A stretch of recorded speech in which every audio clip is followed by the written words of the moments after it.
A Mercedes-Benz arm mangled in an unguarded conveyor belt while he was on the job at the A&W Produce Company in Weslaco. His life has now forever changed.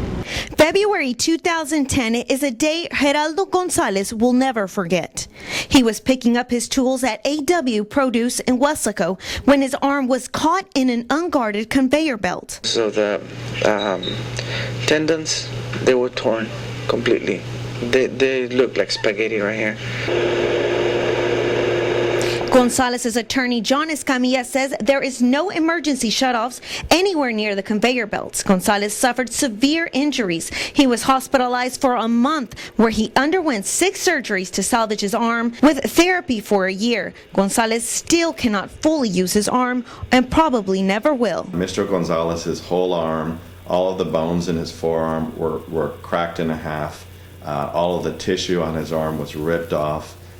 He basically left. After a coworker cut him out, he left with his arm dangling by a thread. Escamilla says Gonzalez was harassed and was being surveillanced by Daniel Arnold, the owner of the packing shed. Escamilla says that didn't stop Gonzalez from pursuing a lawsuit, claiming the work environment was unsafe. Tragically, there's no requirement that Mr. Arnold or an employer has to even tell anybody about an incident like this.